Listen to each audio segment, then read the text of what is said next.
Baik, kita lanjutkan dengan tanya jawab. Saya akan mulai penanya pertama. Adakah audiens yang mau bertanya? Silakan. Sudah ada belum? Coba yang ingin bertanya. Oh, iya, Ko Febrius mau bertanya, silakan. Boleh sambil berdiri kok, biar kelihatan. Ya. Namo Sang Hyang Adi Budaya, Namo Budaya. Namo Buddhaya. Terima kasih Pak Po ya, udah dikasih kesempatan bertanya. Ini saya sih mau tanya kepada narasumber Praramita Devi. Ini persoalan masalah kremasi dan dikubur. Nah ini kan ada pendapat begini, saya yang dengar langsung lah karena ada saudara saya yang dikremasi. Jadi waktu mau dimasuk ke ruang kremasi disuruh berteriak, awas awas api katanya. Saya antara iya dan enggak sesuai rumus Pak Po tadi, ya akan aja lah gitu loh. Nah, jadi ini bagaimana? Apakah memang ada pengaruh? Mau masuk api, mau dibakar terus suruh minggir. Nah kemudian yang kalau dikubur itu seperti apa? Kalau kita pakai logika ya habis dikremasi habis, gak usah habis uang untuk buat apa? Bangun kuburan, bayar pajak, macam-macam lah, bayar preman segala kalau kita datang kan. Nah itu logika. Tapi kita mau tanya dari sisi yang lain. Nah, apakah ini ada pengaruh? Nah kemudian untuk Pak Tomo. Tadi kan sudah cerita masalah bakar-bakar ya. Kan yang sudah dibilang bakar itu. Nah ada keyakinan bahwa bakar Kim Gincual itu untuk nyogok. Katanya gitu. Biar jalannya lancar. Nah itu apa benar kayak gitu? Ya itu lo bakar rumah waktu cengbeng lah biasa ya. Atau dibilang kongtek. Bakar rumahnya luar biasa sampai pembantu pun dibakar. Nah itu kan repot rasanya. Jadi bagaimana ini? Jadi kan kita kalau dibicara dari sisi agama Buddha tentu seperti diombang-ambing ini. Iya enggak. Nah jadi itu dulu pertanyaannya, mungkin nanti masih ada lagi. Nanti pertanyaan susah. Baik, tepuk tangan dulu, pertanyaannya bagus ya. Oke, Devi dulu menjawab tadi, jelas pertanyaannya kan ya. Iya, tadi pertanyaan mengenai Devi, masalah tadi ke Febri, masalah awas ada ketika mau masuk kremasi itu ya. Nah itu bagaimana penglihatan kamu terhadap hal itu di rumah kremasi saat mau dikremasi, silakan.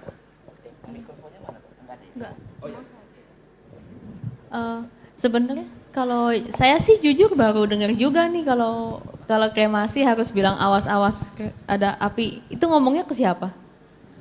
Itu ngomongnya kepada keluarga-keluarga yang lain kan? Kepada yang meninggal. Oh iya.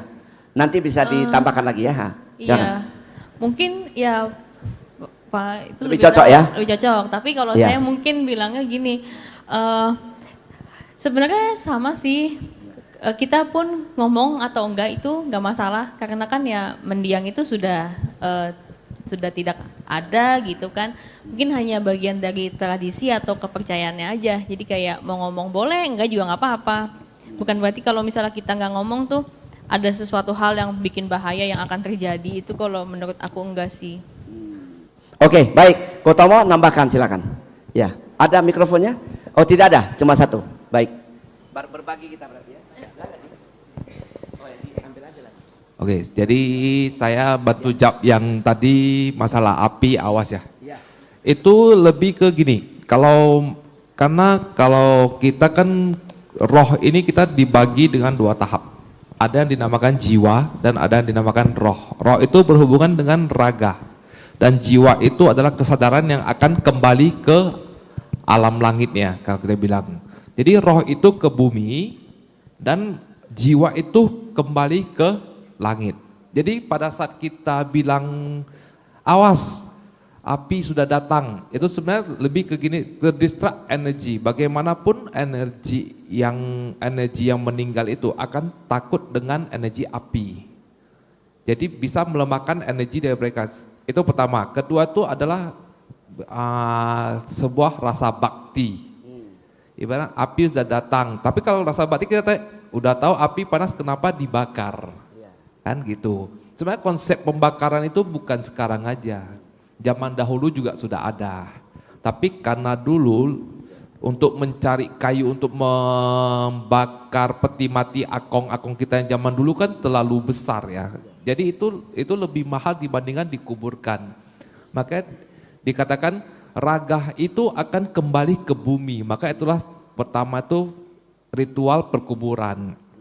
Apa yang di bumi dikubur ke bumi, dan kesadaran awal yang kita namakan jiwa itu harus kembali ke langit gitu, ke semesta. Nah, yang kedua masalah pembakaran Kim Ginchwa.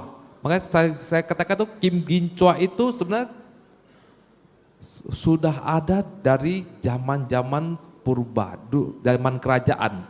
Dulu yang dibakar itu bukan kertas, tapi sutra asli, emas batangan asli, bahkan yang dikubur itu bukan pembantu manusia asli. Di zaman itu dikubur. Karena apa? Itu terkait dengan bekal kubur. Karena orang Tionghoa ini agak unik.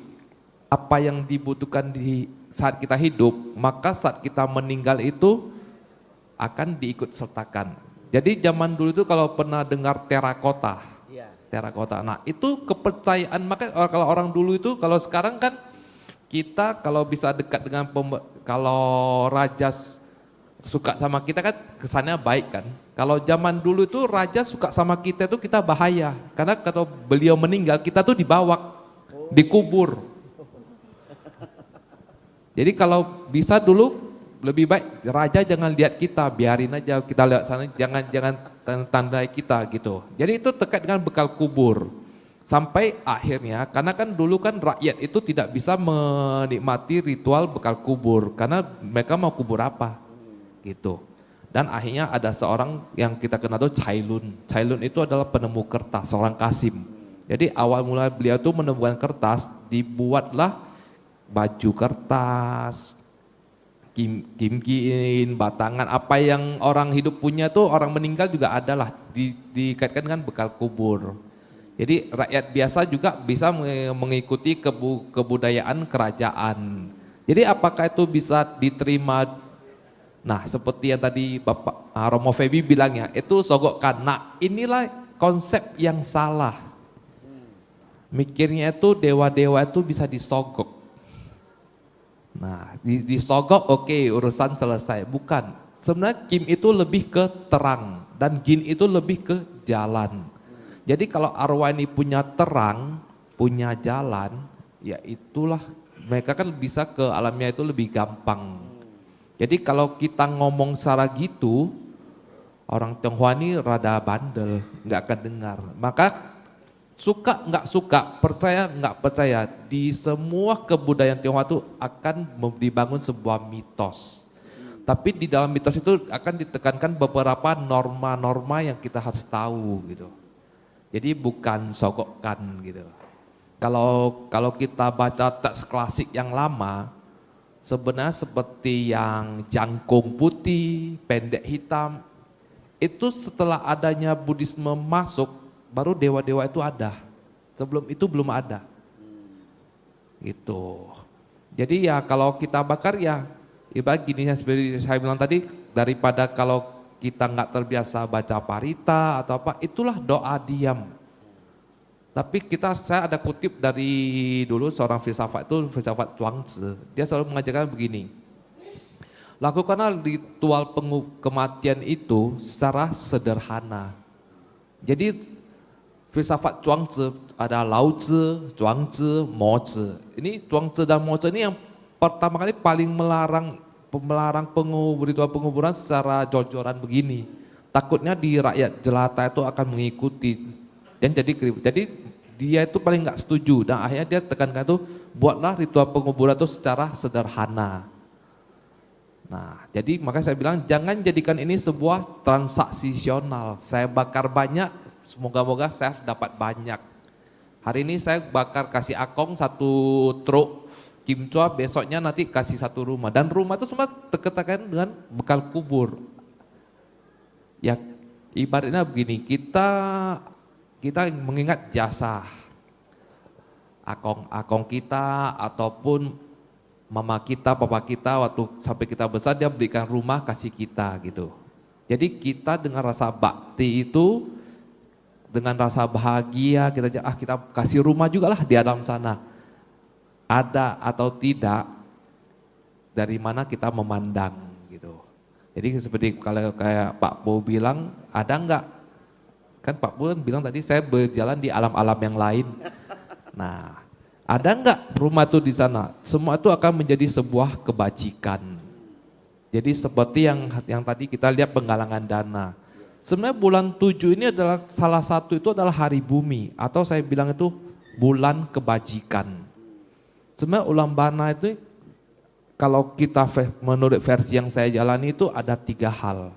Yang pertama itu adalah kita melakukan kebajikan untuk orang terdekat, sanak saudara dan leluhur kita. Yang kedua itu kita baru yang dari tanggal 1 sampai tanggal 15 itu untuk sanak keluarga, leluhur dan bapak emak kita yang udah meninggal. Dari tanggal 16 sampai tanggal 28 atau tanggal 29 itu kita melakukan untuk yang luar seperti arwah kesepian ataupun kita membagikan sembako untuk orang-orang yang susah. Nah, di tanggal terakhir kalau ada kadang kan tanggal Imlek sampai tanggal 29 ataupun 30 itu kita dinamakan itu kita pembakaran kertas Souseng Chen. Itu namanya, itu artinya kalau kita bilang itu pengisian peti harta karun di alam sana. Kalau semisalnya hari ini kita terlahir kembali itu, jadi percaya itu bahwasanya kita ada meminjam berkah dari alam sana untuk supaya kita terlahir di sini. Jadi untuk menghapus karma itu kita membakar Souseng Chen di tanggal 29 atau 30 dari kebudayaan Chinese. Jadi karena dibilang bulan ini kebajikan, jadi ya kita buat kebajikan sebanyak mungkin, nanti di tanggal 30 atau 29 akan dikalkulasi, dikembalikan kepada kita, semoga hidup kita lebih baik gitu. Wah, ini menambah satu referensi luar biasa. Tepuk tangan dulu buat jawaban dari Ko Tomo ya, luar biasa. Sudah cukup, bisa diterima ya, oke. Baik, ada penanya lain? Silakan. Yes, di sana. Ada 2, silakan. 2 penanya. Iya. Panitia, iya. 1 orang sementara 1 pertanyaan dulu ya. Nanti biar berbagi. Nanti kalau ada durasi kita lanjutkan. Ya, silakan 1 dulu yang pertama. Ya. Namo Buddhaya. Ini ada pertanyaan untuk para Mita Devi dan Bante. Pertanyaannya adalah, kita sebagai umat awam ataupun kita umat yang belajar dharma atau meditator yang melatih diri, apakah kita perlu untuk mengetahui past life kita untuk mendapatkan kemajuan untuk pelatihan diri kita? Itu aja Bante dan para Mita Devi. Terima kasih. Namo Buddhaya. Iya. Tadi Ibu yang bertanya, terima kasih sudah bertanya.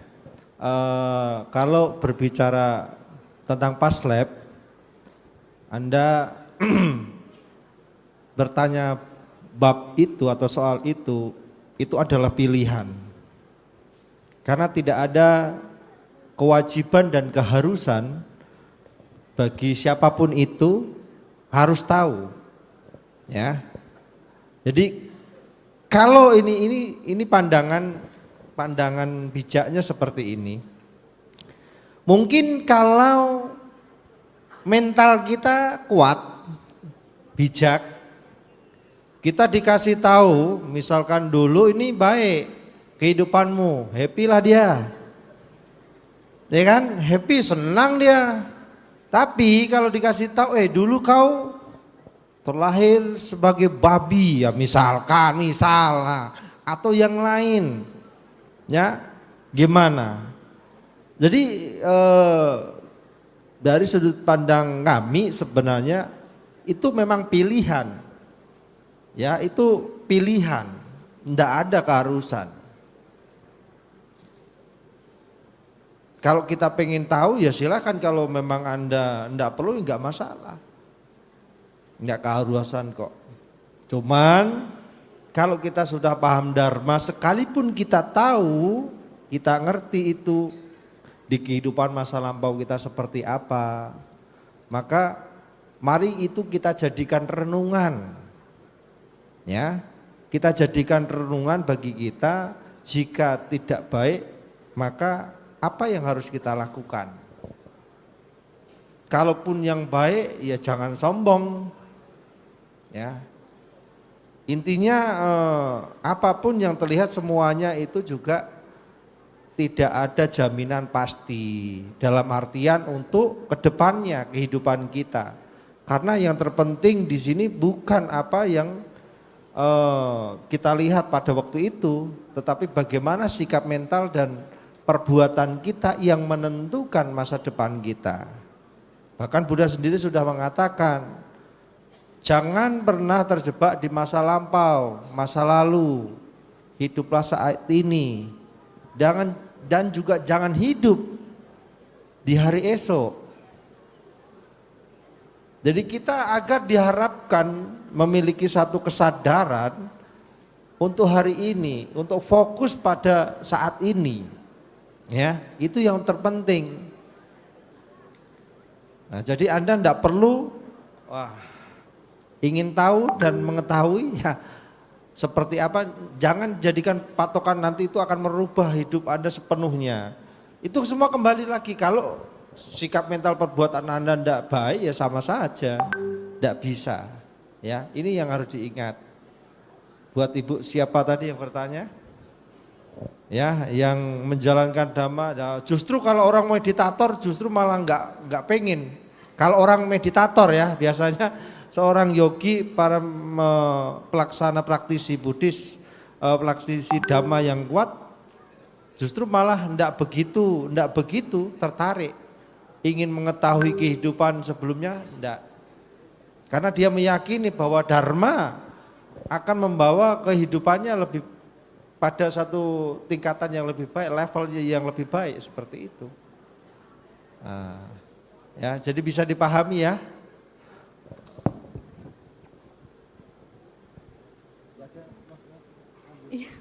Nah, karena nggak ada motor, saya yang jadi moderator. Silakan Devi bisa ditambahi, kan tadi tanyanya sama Bate sama kamu ya. Nah, ya nanti kalau ada yang bertanya boleh silahkan, kita kasih waktunya ya.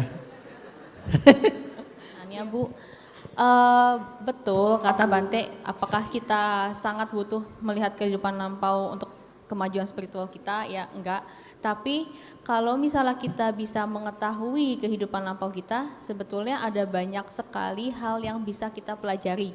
Soalnya kan kita itu terlahir di dunia ini membawa karakter, pola perilaku, kebiasaan kita dan semacamnya.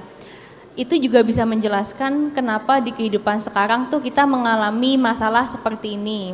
Contohnya ada perempuan yang dia itu kayaknya bucin banget sama pacarnya, tapi pacarnya itu toksik lah apa segala macam.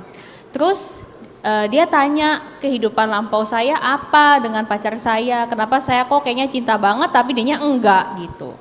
Terus pas saya lihat ternyata yang cinta banget dulu tuh adalah pacarnya, terus dia tuh enggak gitu kan. Yang toksik dulu adalah si perempuannya ini. Jadi di kehidupan sekarang kan berulang.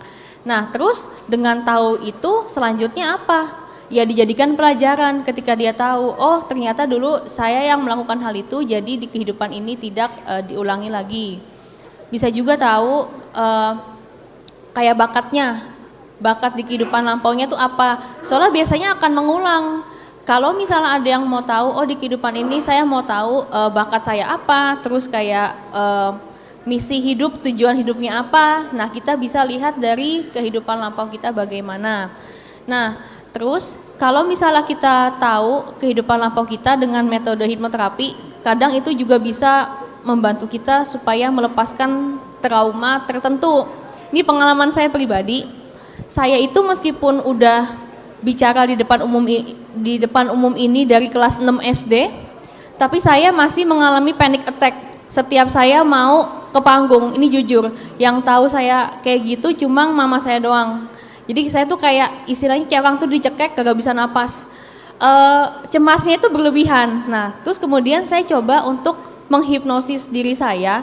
Ternyata ada penyebabnya di kehidupan lampau yang sama sekali tidak kelihatannya tidak terkorelasi dengan perilaku saya yang sekarang.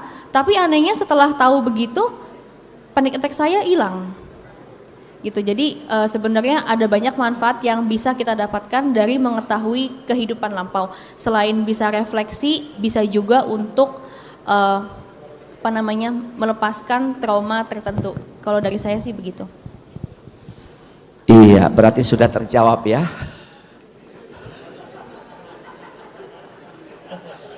Karena ada hal-hal yang tidak bisa diwakilkan. Kalau bisa diwakilkan kita kirim wakil ya. Karena ini gak bisa diwakilkan, terpaksa Bantenya harus improvisasi tingkat tinggi. Ya kan ya. Oke baik saudara, masih ada lagi tadi satu lagi ya, silakan panitia tolong diberikan kepada.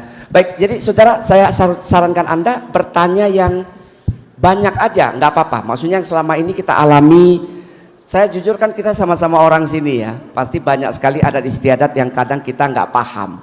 Kalau di Jakarta mungkin sudah agak berkurang ya, karena generasinya sudah nggak terlalu banyak kenal budaya kita kan. Tapi kalau di Medan masih kental dia. Oke, silakan nama dan pertanyaannya, silakan. Nama budaya, nama saya William. Saya ingin bertanya, apakah hantu ada di semua tempat atau tempat tertentu? Dan apakah ada cara agar terbebas dari gangguan hantu? Apa, coba tolong bicara pelan-pelan ya. Ini saya sampai bingung mendengarnya. Coba apakah hantu ada di semua tempat atau hanya di tempat tertentu? Dan apakah ada cara agar terbebas dari gangguan hantu?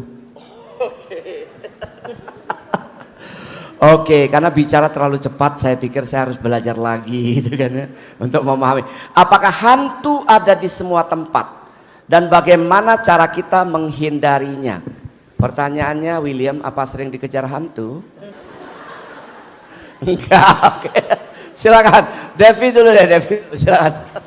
Jadi sebetulnya menurut saya sih di setiap tempat itu ada hantu. Mau di tempat yang bagus seperti wihara dan lain-lain tetap ada hantu, ada. Cuma tergantung dari jumlah hantunya dan jenis makhluk halusnya itu.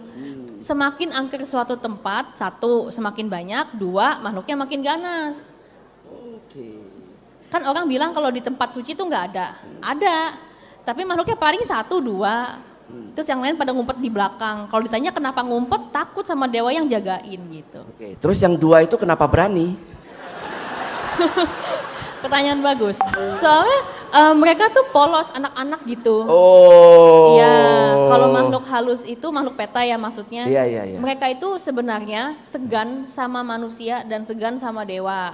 Takut gitu. Iya. Ya sebenarnya kalau kita takut juga kan lucu ya. Kayak kita takut dia takut, segan gitu. Oke, nah Devi, di sini ada nggak? Ada. Di mana duduknya? Jangan ditunjukkan ya. Ini bisa hilang separuh ini. Ini begitu Devi bilang, ho pengacau bolo. Ini mau jujur gak nih? Oh, jangan. Jangan.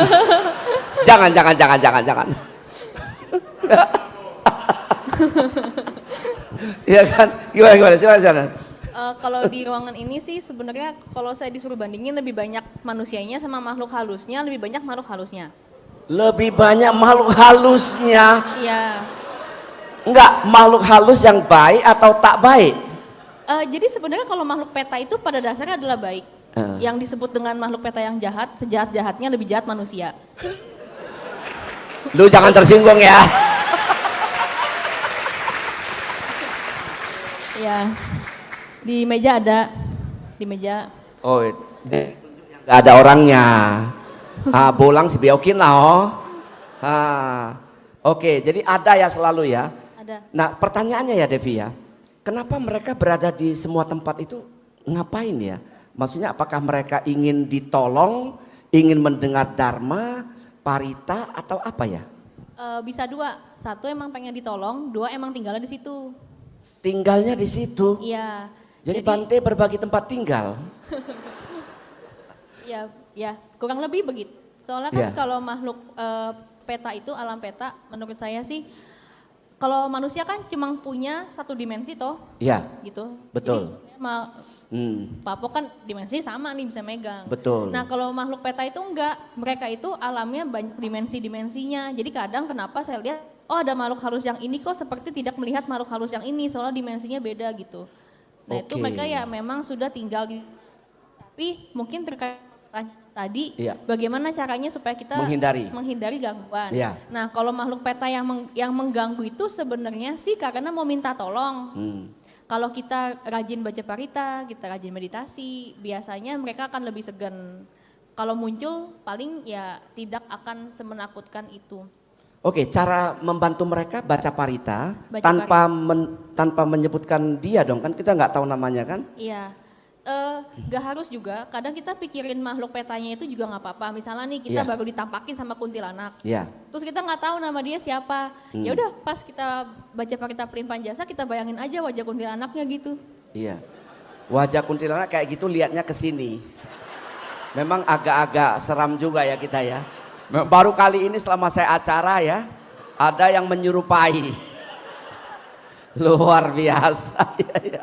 Oke, jadi ada begitu ya. Pada Kotomo gimana memandangnya Kotomo? Dunia yang kayak begini? Hantu ya ada di mana ya? Iya, betul. Saya juga pernah jadi hantu sih sebenarnya. Wih. Waktu saya kecil, taulah kan kalau mamak-mamak Medan, si kuiknya. Dia tidak langsung itu saya jadi hantu juga sebenarnya. Nah, mungkin lebih tepatnya gini, posisi di mana saja sebenarnya hantu itu banyak. Pertama tuh ya seperti Devi bilang tuh betul, di vihara. Karena kalau kenapa di vihara? Orang bilang di vihara kan tempat suci. Harusnya nggak ada hantunya dong, harusnya salah. Kalau mereka tidak di vihara, mereka mau minta bantuan sama siapa? Itu pertama. Malahan kalau kita lihat di penguburan itu yang paling tidak ada hantu. Karena mereka takut mati kedua kalinya. Karena meninggal itu menyakitkan. Yang kedua tuh di mana? Di rumah sakit. Di rumah sakit. Kenapa di rumah sakit itu banyak? Kalau mereka nggak godain kita, ngapain kamu sembuh? Penyakit kamu nggak bisa sembuh lagi, mati aja. Jadi kalau nggak ada yang meninggal, tidak ada yang disubstitusi. Makanya kenapa dibilang orang yang sakit itu harus semangat, yakin kamu bisa sembuh. Itu untuk meningkatkan aura kita. Jadi dua tempat inilah banyak hantu. Berbeda lagi ngomongnya siluman ya. Karena kan kalau hantu itu kami membagi dalam banyak hal lagi. Jadi kalau dibilang hantu, kadang-kadang gini, yang mau saya tekankan ini tabuhnya ini yang bahaya. Kita bilang, oh kaki bengkak, kamu jalan keinjak hantu. Nah, ya kan Pak Bu kan, betul kan? Coba kita mikir-mikir, apa hantu itu sebodoh itu kita injak? Betul kan? Masa dia sengaja tidur di jalan kita injak? Ingat, mereka tuh energi. Kalau saya bilang ada satu tempat lagi yang paling disukai hantu, kulkas. Ya kan? Ini ibu-ibu besok takut loh ke kulkas. Kenapa kulkas? Nah ini sifat dari ini yang sekalian saya menjawab bagaimana kita itu untuk menghalangi supaya kita nggak terhubung dengan energi mereka. Kita harus tahu dulu sifat hantu itu bersifat apa. Mereka itu bersifat dingin dan lembab. Jadi kenapa saya bilang di kulkas itu paling banyak, ya kan? Roh ayam, roh babi. Kan paling banyak di dalam itu kan. Nah,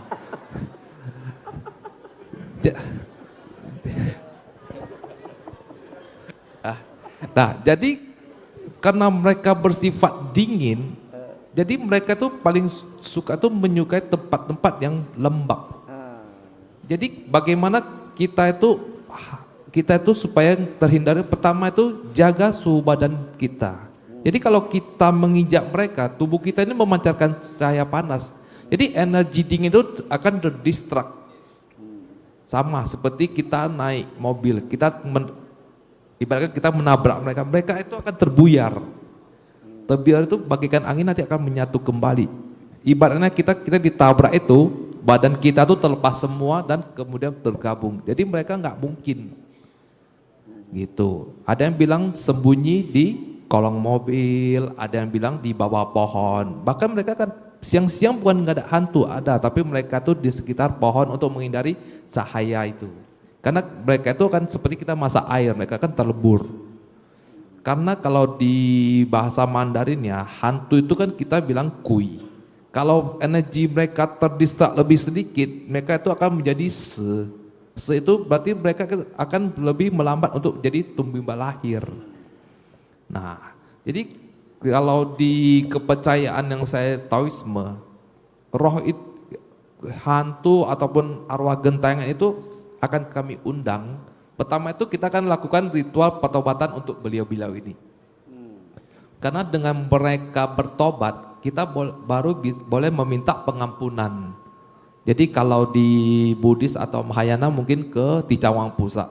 Kalau di kami ini Tai Chugu Tian Chun. Nah, setelah kita lakukan pertobatan, akhirnya kita boleh memohon pengampunan dan roh ini atau arwah ini boleh ke tumbimba lahir. Karena kami meyakini segini, alam yang tidak tampak akan selalu meninggalkan jejak di alam yang tampak. Nah, jadi bagaimana jangan takut sama hantu, justru kita harus kasihan, mereka tuh tersesat, mereka tuh kesepian. Tapi jangan juga dicari, gitu. Enggak semua itu seram. Hantu yang seram itu hanya di dalam kotak, di dalam televisi. Sisanya itu hantu itu enggak seram kok. Hantu itu ingat, kalau kita mau hindari, jadilah tukang judi.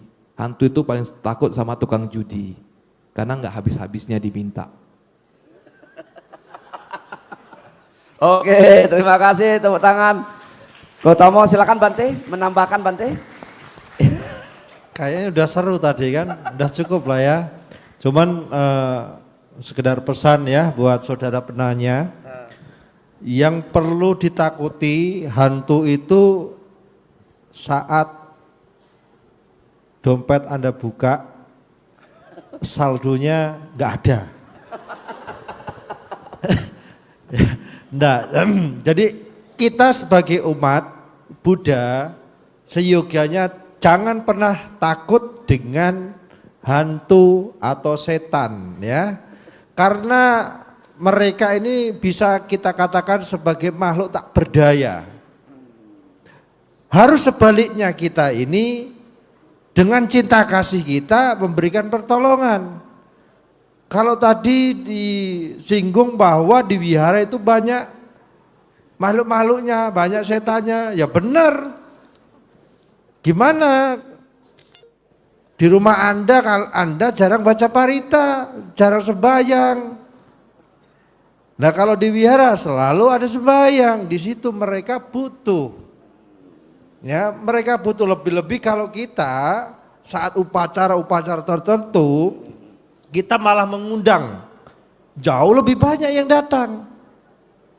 Ya, malah lebih rajin hantunya daripada umatnya.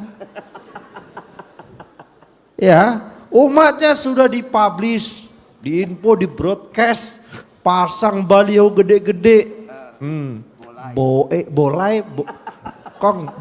Boengnya, nah ya kan boeng. Tapi kan Dokter Po, kalau lagi Armstrong baru Ekilai ama. Baru ya. Jadi ini fakta ya. Nah, tapi jangan takut hantu, ingat ya. Hantu tidak akan melukai kita. Hantu tidak bisa melukai manusia. Yang bisa melukai manusia adalah manusia itu sendiri. Ya, Bante sampai hari ini tidak pernah ngalami ya dikeroyok hantu sampai saya itu tak berdaya, tidak pernah. Ya, lu berapa banyak kita kalau pelimpahan jasa doa ke sana ke sini, nyatanya kami nggak gimana-gimana. Sekarang malah hoksiong. Ya. Jadi buat Anda, kita jangan takut sama hantu lah pokoknya. Maka kalau kita itu sering pelimpahan jasa, habis baca partai, pokoknya selalu ingat, malah mereka itu akan senang dengan kita. Ya, itu malah parami, karma baik buat kita. Kita mau mendoakan mereka. Nah, sedangkan alam daripada makhluk-makhluk tersebut itu sebenarnya banyak tingkatannya. Jadi kalau tanya tempatnya di mana, ya di semua tempat ada. Jadi bukan berarti di rumah kamu nggak ada juga. Ya dimanapun ada, cuman mari kita bersanding dengan mereka, hidup berdampingan dengan mereka. Ingat, Buddha mengajarkan welas asih. Ya, jadi jangan kita membenci mereka. Mereka kita benci nggak ada untungnya. Nah, mereka benci kita baru ada untungnya. Ya Dokter Boya. Udahlah, cukup. Oke, tepuk tangan buat Bante. Iya, Bante Agacito, ya betul ya. Lama saya nggak ketemu, begitu ketemu Hoksiong. Luar biasa ya. Baik, itu sudah menjawab pertanyaan. Nanti saya akan melanjutkan lagi jika belum ada dari floor. Bagi teman-teman yang, ya nanti saya akan kasih kesempatan Anda bertanya ya. Teman-teman yang sudah mengirimkan dana melalui KRIS, yang tidak mencantumkan nama, coba tolong angkat tangan ya. Nanti panitia yang berbaju putih bisa menghampiri Anda untuk menuliskan nama Anda, dananya berapa. Karena belum diinput. Karena nggak bisa diinput ya, namanya nggak ada, panitia nggak bisa masuk ke rekeningnya. Karena rekeningnya milik Majelis Budaya Indonesia, bendaharanya sedang tidak ada di sini. Ya, jadi Anda yang berdana yang sudah mengisi ini ya. Nah, coba tolong angkat tangan yang merasa belum menuliskan nama. Saya tahu mungkin Anda tidak perlu nama. Mungkin ada sebagian kan saya nggak perlu nama. Tapi untuk akuntabilitas atau pertanggungjawaban, panitia perlu nama gitu ya, diketikkan di situ. Aman kok, jangan khawatir petugas pajak. Ya, aman ya. Iya kan ya, mudah-mudahan dengan menteri yang baru ini berbeda lah ya treatmentnya ya, kita harapkan begitu saja. Jadi itu ya, bagi yang tadi sudah berdana melalui KRIS belum ada namanya, coba sampaikan panitia ya. Jadi panitia bisa dipanggil nanti untuk kita update berapa. Mudah-mudahan sudah bisa memenuhi paling tidak separuh lebih lah, kalaupun belum semua. Harapan saya sih bisa semua ya malam ini ya. Bisa semua kita penuhi begitu ya. Baik saudara, nanti terakhir masih ada blessing ya Edi ya. Ada blessing, kita tunggu ya, nanti para Bante ini yang hadir, masih banyak yang hadir menunggu kita, bukan menunggu artinya akan memberikan blessing kepada kita nanti ya pada saat akhir. Baik, kita ke penanya berikutnya, silakan tadi. Iya, boleh berdiri biar panitia bisa tahu Anda. Iya, panitia silakan. Mikrofonnya sudah ada? Belum ya? Oke, di belakang orangnya. Yang baju putih, ya. Silakan. Pertanyaannya, apakah tubuh saya ini ada makhluk halus begitu Kak? Kadang kan saya butuh pandangan dari kakak gitu. Oke, ada lagi? Kadang melakukan sesuatu kok kadang sulit atau seperti dihalangi begitu. Ini nanti aku juga tolong bantu jawab ya. Apakah dalam diri saya ada makhluk halus? Yang pertama. Yang kedua, mengerjakan apa-apa kok seperti dihalangi. Seperti dihalanginya tuh bagaimana? Seperti kan kita melakukan suatu pekerjaan atau agak keras Susanto, agak keras. Seperti melakukan pekerjaan kan. Kadang kok sedikit lagi udah mau berhasil nih. Tapi kok kadang percaya dirinya nggak ada gitu, atau aduh gimana ya biar sesuatu itu bisa bagus loh gitu sampai selesai kan. Oke, ada lagi pertanyaan? Udah itu aja dulu ya.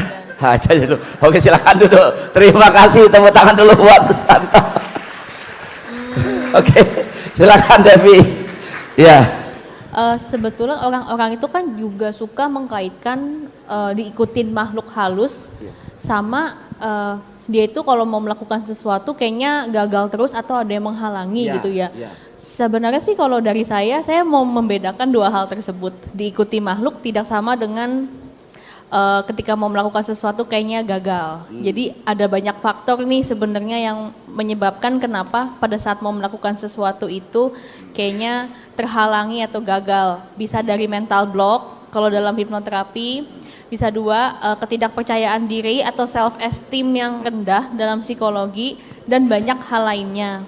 Atau bisa juga trauma, kegagalan masa kecil, pokoknya banyak banget. Dan aku nggak bisa jawab di sini kenapa kok kalau mau melakukan sesuatu kayaknya gagal terus.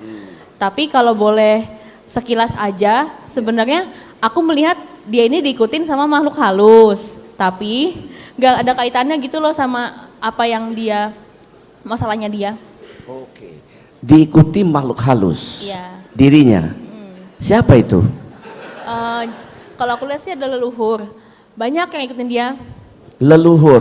Satu leluhur apa banyak? Yang kecil ada 3, kayaknya adiknya dulu di kehidupan lalu. Adiknya 1 cowok, 2 cewek. Terus ada kayak saudaranya gitu, perempuan 1.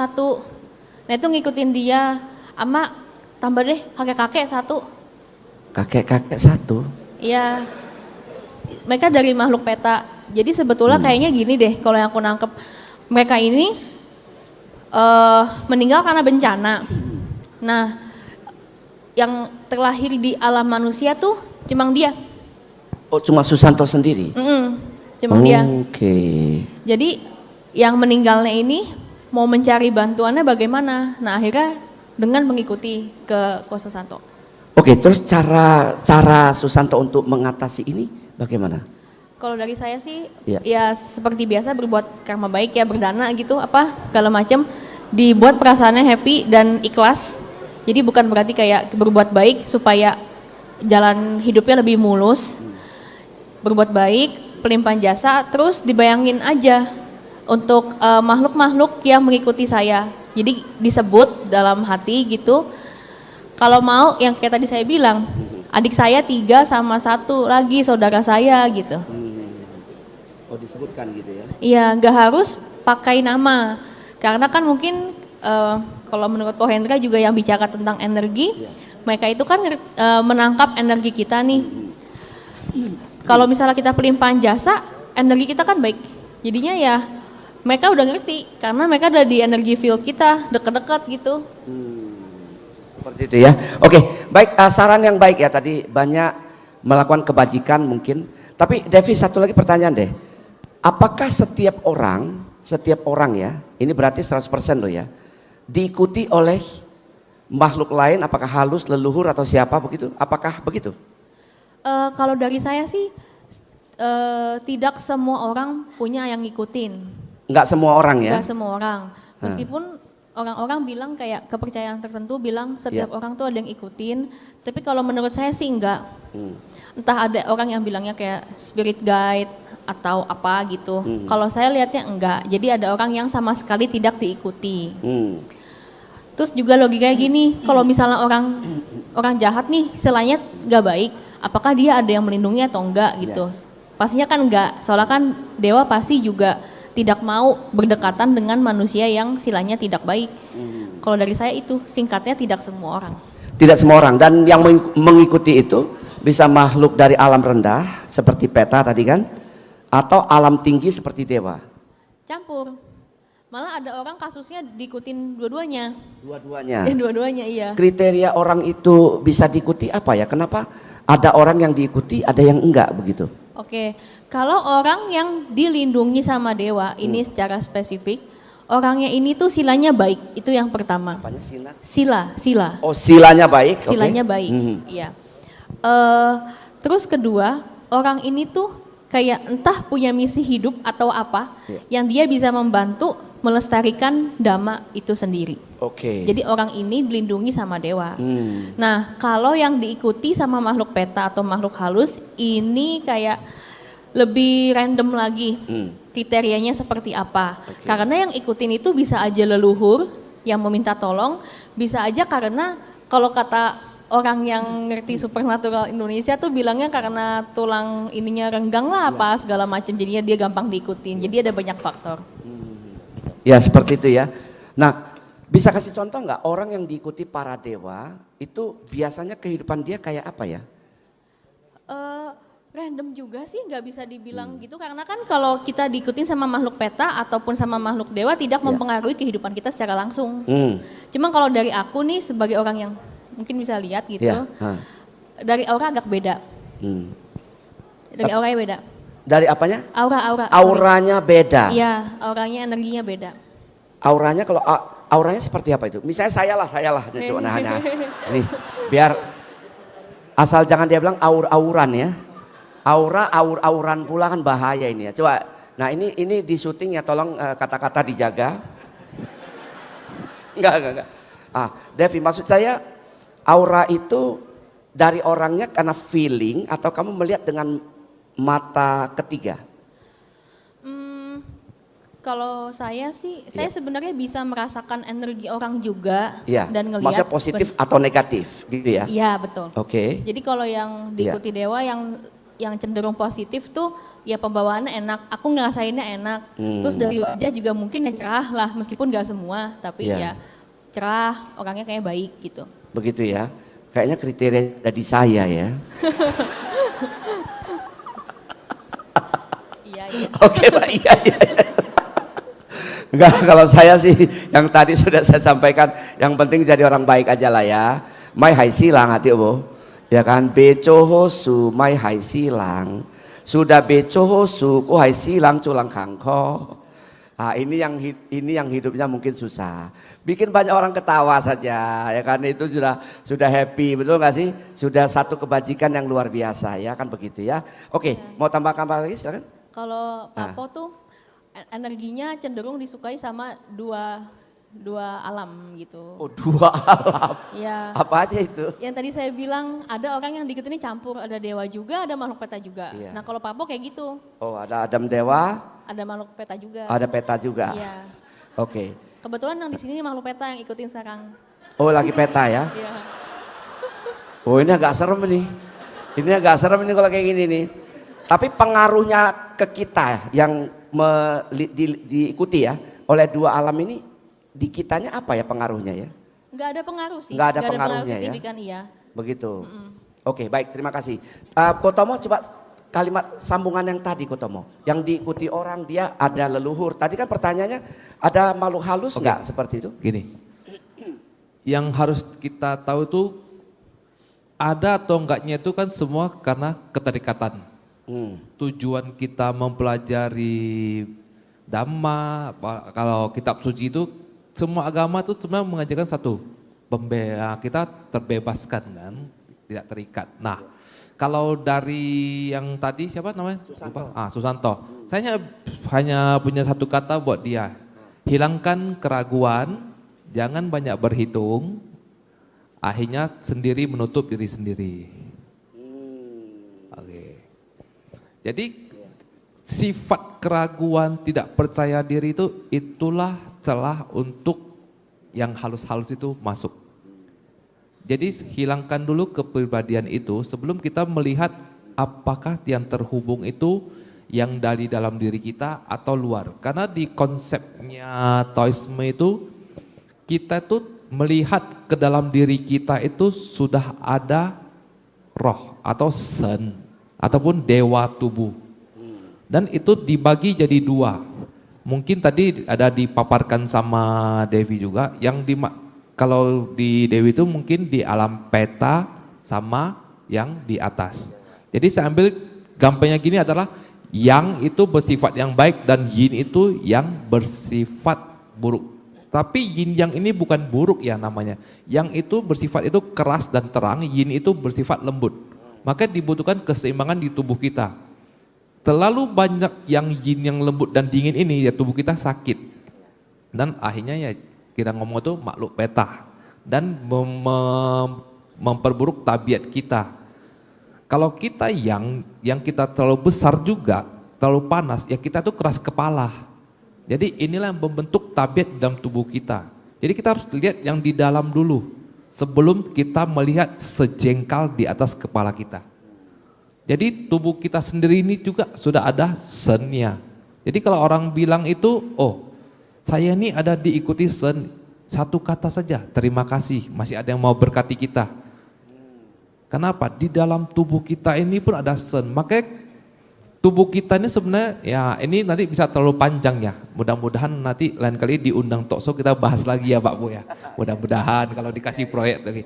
Jadi tubuh kita ini adalah mikrokosmik dari makrokosmiknya semesta. Jadi semesta itu bagaimana di tubuh kita ini juga ada gitu. Nah, jadi dari sana itu kita melihat itu bahwasannya apakah benar kita selalu terkait dengan hal yang X yang di luar? Belum, kita harus lihat internal kita dulu. Makanya tadi Pak Po tanya saya pas di atas, jadi cara kamu merubah itu apa? Saya harus rubah tabiat kamu dulu dan apa yang membuat kamu jadi sekarang. Sebelum kita lihat masa lalu, masa kecil aja belum selesai, buat apa kita melihat yang masa lalu? Harusnya kita menyelesaikan trauma-trauma di masa kecil, di sela-sela itu kita selesaikan dulu. Baru kita bisa melihat ke yang masa lalu. Kalau perlu nggak usah lihat. Buat apa kalau kita jadi seorang ibaratnya raja tapi sekarang kita jadi babu. Justru kita harus tabiat apa sih yang dibentuk di sana gitu. Jadi seperti yang Susanto itu sebenarnya jangan lihat kamu itu diikutin siapa. Nah, karena ya sama seperti kalau saya melihat secara supranatural di keluarganya itu ada terindikasi bahwasanya, maaf ya Susanto ya, ada terindikasi seperti roh janin yang digugurkan. Nah, kalau mau lihat di sananya, tapi itu apakah terikat? Iya, karena belum, dan janin itu akan dibagi lagi. Apakah benar dia digugurkan atau karena memang waktunya harus kita pilah lagi. Jadi ya saya sama Devi ya kami mohon maaf kami tidak bisa menerang sejauh itu karena itu butuh situasi kondusif lah. Yang tertentu kita baru bisa menjelaskan lebih dalam. Tapi nggak sekasihnya gitu. Keterikatan arwah itu membentuk ibaratnya ini air. Gelas ini ada air, ada minyak. Ini diaduk itu kita bingung. Nah ini nama distract energi yang mengikuti kita. Jadi kita ini sebenarnya air apa minyak? Yang mau di apa? Justru kita harus samakan wadahnya ini ya kamu air ya air. Kalau mau jadi minyak ya minyak gitu. Jadi jangan melihat dari perspektif kita takut kita diikuti dari luar, kita itu ditutupin. Jangan lihat dari sana dulu. Kita lihat dulu tabiat apa yang membentuk rasa trauma, apa yang membentuk itu yang kita selesaikan. Nah, kalau di pekerjaan saya, kalau tubuh kurang api kita tambah api, kalau tubuh kurang air kita tambah air. Karena di prinsip kerja saya itu hantu saja boleh kita ajak buat baik. Ibaratnya preman aja bisa kita kendalikan untuk buat baik.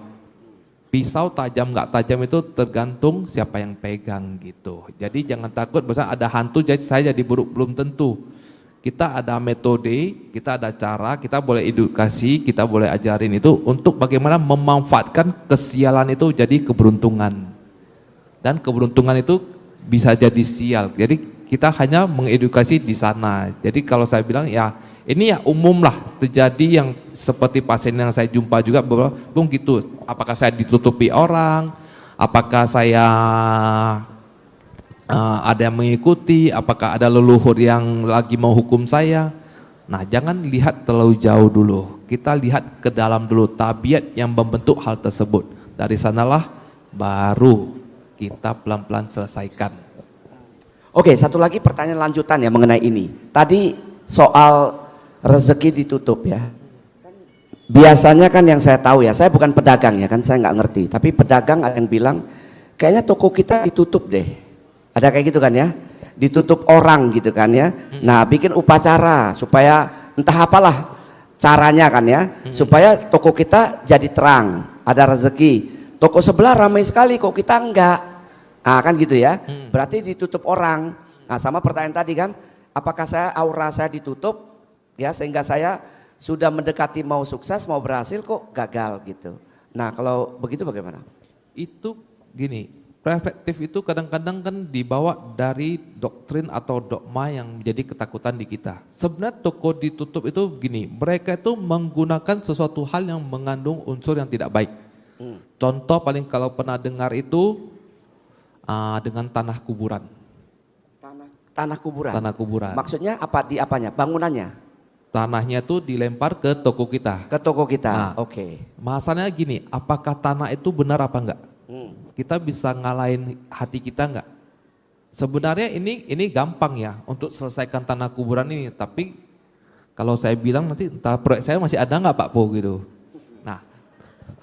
Nah, tanah kuburan itu bersifat apa? Mati kan. Jadi kita harus memakai sesuatu yang bersifat hidup. Itu apa? Paling gampang.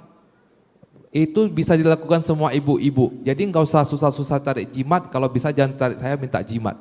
Saya ajari tips paling gampangnya. Ini bonus ya Pak Po ya. Mudah-mudahan yang berdana makin banyak ya.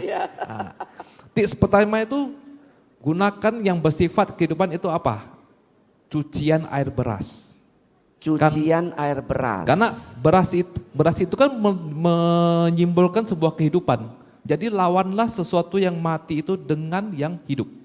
Dengan unsur yang mempunyai kehidupan. Ya cucian air beras paling gampang. Diapain maksudnya? Air berasnya Disiram aja ke depan toko. Kalau ada yang bisa jualan yang nggak laku barang dia disiram. Tapi dengan satu catatan, penjualnya itu pemilik tokonya jangan galak. Saya selalu bilang, sekuat-kuat jimat dan feng shui yang saya buat ke toko, kalau penjual tokonya itu galak atau kolau, lu biar kaki kuah, itu susah. Jadi mau sekuat apapun kita buat feng shui-nya itu tidak akan berhasil. Jadi kembalilah ke diri kita sendiri dulu. Jadi ingat, apapun yang bersifat yang tidak baik itu adalah mati dan kembalikanlah dengan unsur-unsur yang bersifat kehidupan. Iya, Pak. Tepuk tangan buat jawabannya ya, luar biasa ya. Iya, besok saya lihat siapa yang sedang menyiram di depan tokonya.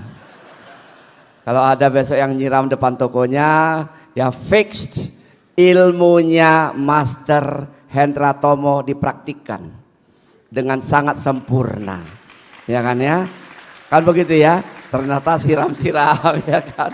Nah tapi saya tertarik dengan apa yang tadi Anda ikuti tadi Ko Tomo sampaikan ya, beliau arahnya sebetulnya sangat ilmiah ya, betul nggak? Kita punya toko entah segala macam pun upaya non atau upaya abstrak ya kan, yang nggak kelihatan tuh kita lakukan gitu ya. Tapi kalau kita punya kualitas dirinya nggak bagus, ya punya toko kui tiama ebina sasi kak bekcio behami kan ya.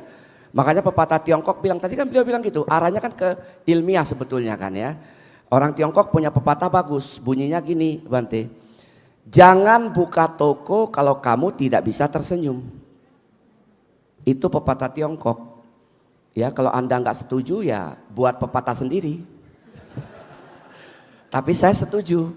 Masa kita masuk toko berapa Bu? 5.000. Boleh kurang Bu? Kalau ada lebih murah beli di sana.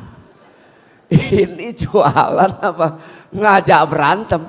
Jadi ujung-ujungnya tadi yang dijelaskan Ko Tomo ini KSA, knowledge, skills, attitude. Orang ilmu manajemen modern bilang kan ya, KSA, knowledge, ada nggak pengetahuanmu jualan? Skills, keterampilan berkomunikasi ada nggak? Attitude, sikapmu baik apa enggak? Kalau 3 ini nggak ada, lu mau pakai hutawa apapun, rasanya susah ya. Ya betul nggak? Nggak mungkin lah, lu jualan, lu ilmu tak ada, keterampilan ngomong tidak ada, ngomong pendek-pendek, orang tawar lu usir.